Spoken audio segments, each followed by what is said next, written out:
영상 제작은 뒷전이고 시간을 때우며 유튜브를 떠돌던 어느 날 저는 이번 영상의 주제와 딱 맞는 컨텐츠를 하나 발견했어요. 그건 침착맨님의 시청자 참여 컨텐츠로 시청자들이 작성한 100일장들을 함께 읽어보는 영상이었죠. 그중 하나가 아주 제 눈길을 끌었어요. 표출이었다. 에드레인이었다. 스타크래프트 1.16.1 다운로드. 그리고 네르크의 집에 립 버전 거의 당도했을 때 두 명의 스승이기도 했지만 그녀는 실행만을 앞에 서 있는 샤엔의 말에 점차 고도를 낮췄다. 그러자 라나는 봄이구나 일부러 꺼낸 무설치 종이와 펜이 아까웠는지 아잉. 날짜와 함께 눈 네르크가 직접 온 만큼 네르크로서는 눈에 차지 않습니까? 자넨 몇 살이지 하라는 계약자입니까? 갑자기 울리는 땅과 원기 부딪히는 소리 숲속에서 일하고 있는 새로운 스타크래프트 립 버전 1.16.1 무설치 다운로드로서는 무척이나 안다르 마음에 안 들지 않아. 이벤트 조국 생긴 여성 서류를 모두 스타크래프트 립 버전 1.16.1 무설치 다운로드 마음에 쏙 들어 더욱더 메이플 스토리 봄바람 휘날리며 중후해진 뻔뻔함을 갖춰 입은 정규군의 모습으로 버벅거리자 네르크는 그 공간이었다. 그러나 어디 하렌이 넘보는 것도 압니다. 그때는 스타크래프트 립 버전 1.16.1 무설치 다운로드 여정이 끝났다. 라나는 다시 자리에서 일해본 경험이 있을 겁니다. 다시 계약자가 잔뜩 쉰 목소리가 그 정적을 깼다. 세라라면 사실 이런 유형의 글은 오래전 스타크래프트 게임이 유행하던 당시 불법 다운로드를 받으려던 사람들의 어그로를 끌어서 조회수를 올리기 위해 성행하던 낚시글이었어요. 그럼에도 저는 이 글이 대단히 포스트 모던한 사례로 볼 수 있다고 우겨보려고 합니다. 이 글을 살펴보면 문장의 주어와 수어가 불일치하거나 망상 가득한 조현병 환자의 글처럼 느껴지기도 하는데요. 실제로 많은 시청자들이 이 글을 보고 웃음을 터뜨렸는데 우리는 이 글이 왜 그렇게 어처구니 없으면서도 웃기기도 하고 포스트 모던하다고 할 수 있는지 한번 살펴보도록 하죠. 제임슨 아저씨는 포스트 모더니즘의 특징을 설명하는 단어로 정신분열증을 꺼내듭니다.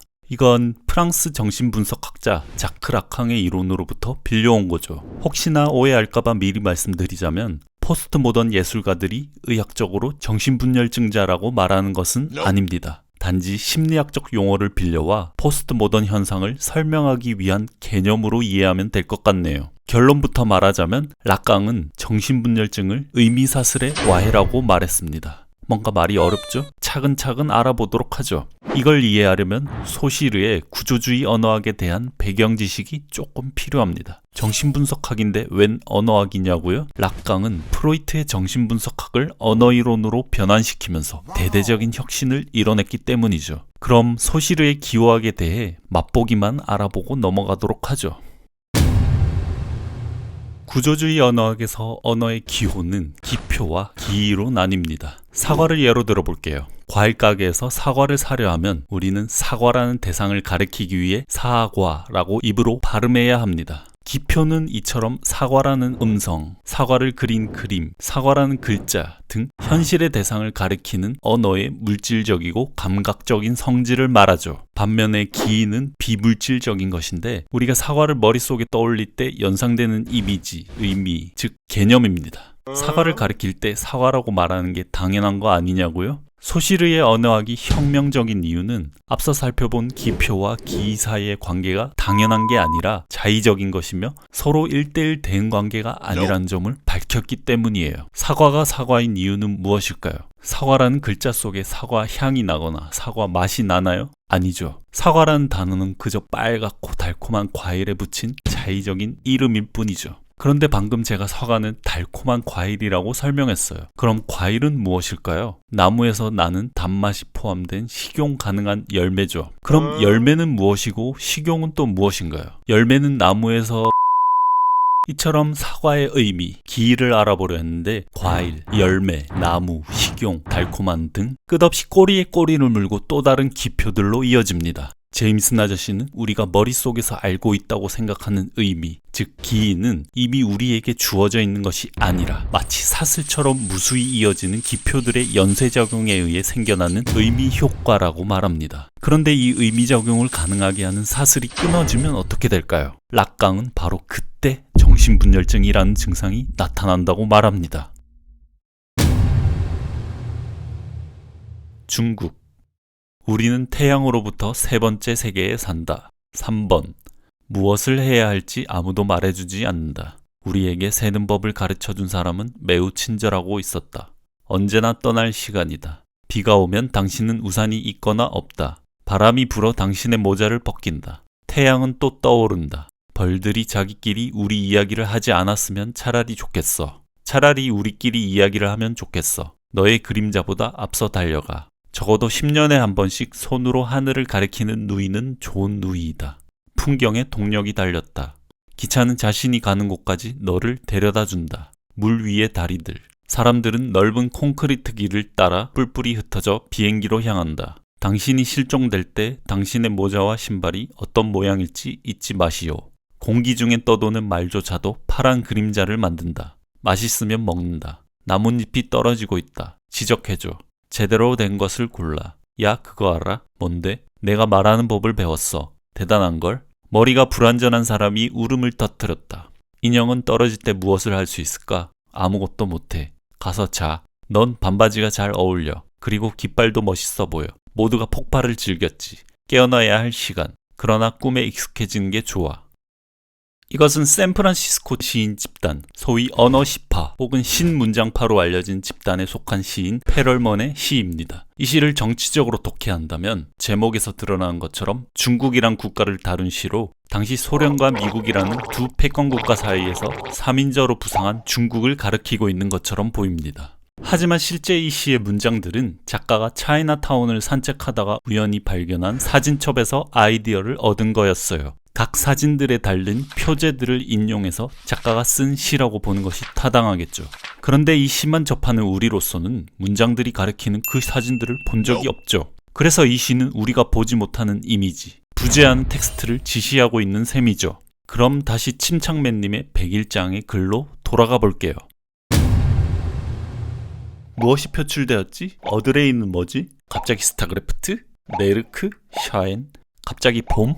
마찬가지로 이 글 또한 무엇을 명확히 지시하는지 알 수가 없습니다. 단어들은 현실의 무언가를 가리킨다고 하기도 어려워요. 그리고 한 문장은 그 다음 문장과도 매끄럽게 이어지지 않습니다. 글자가 가리키는 대상은 불분명하고 오히려 우리에게 다가오는 건 문장 속의 파편적인 단어들 뿐이죠. 글자 뒤의 의미를 생각하게 만들기보다는 기표, 문자 그 자체, 어색한 문장들만 우리 눈에 들어올 뿐이죠. 우리가 앞에서 살펴본 두 편의 글처럼 문장에서 의미를 파악할 수 없게 되면 우리는 순수한 물질적 기표만을 경험할 수밖에 없게 됩니다. 마치 새로운 외국어를 접하면 그 의미를 파악하지 못하고 말소리, 글자의 형태, 단어의 발음과 느낌, 단어에서 연상되는 파편적 이미지들, 문장들의 조합에서 발생하는 리듬감 같은 감각적 경험들만 남게 됩니다. 두 번째로 우리가 눈여겨볼 점은 이 두 편의 글에 시간성이 없다는 거예요. 보통 대부분의 글은 시간 순서에 따라 진행됩니다. 주인공이 과거에 어떤 일을 겪었고 그것이 현재에 어떤 영향을 미치고 미래로 진행되는 시기죠. 그런데 이 문제적인 글들에는 첫 번째 문장과 두 번째 문장 혹은 다른 어떤 문장과 서로 위치를 바꿔도 아무런 문제가 발생하지 않아요. 상호 연관성을 상실한 문자, 기표들만 나열되어 있을 뿐이죠. 제임슨 아저씨는 언어 그리고 문장의 가장 중요한 기능은 시간적 통일을 구성하는 것이라고 말했어요.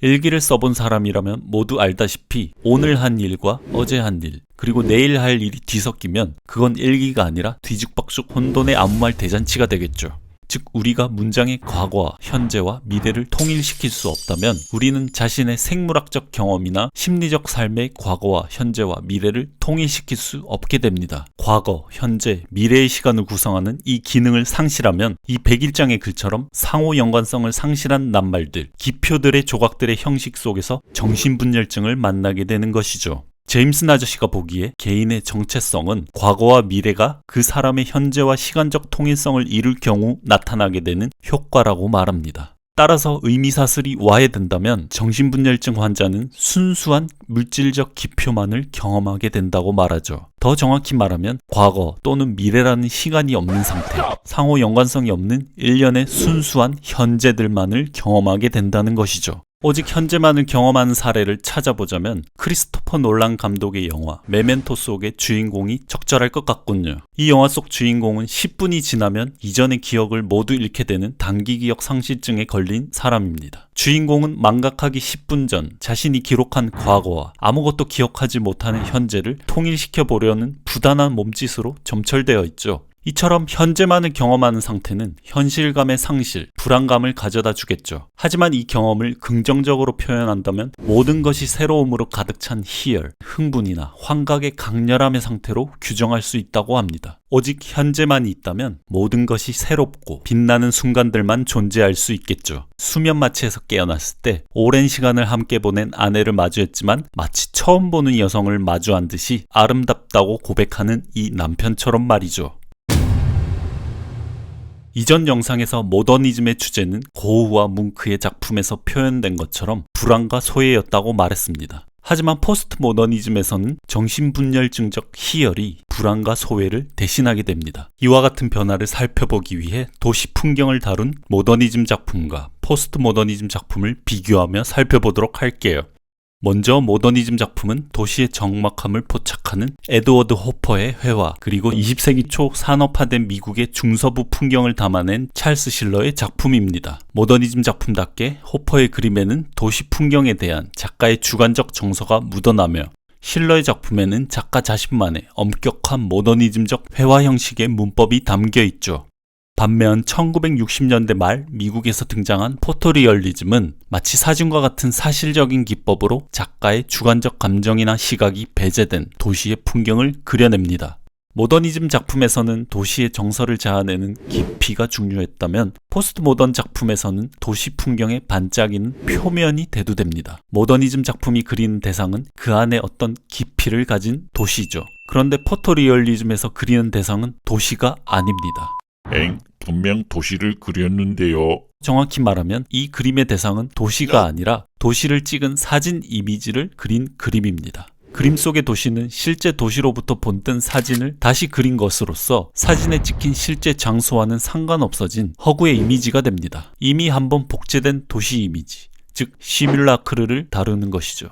침착맨 101장의 글이 무엇을 지시하는지 알 수 없는 모호한 부재하는 단어의 파편들로 이루어져 있듯이 포토리얼리즘 속의 도시는 실제 도시가 아닌 부재하는 도시의 표면이자 허구의 이미지로 그려진 도시인 것이죠.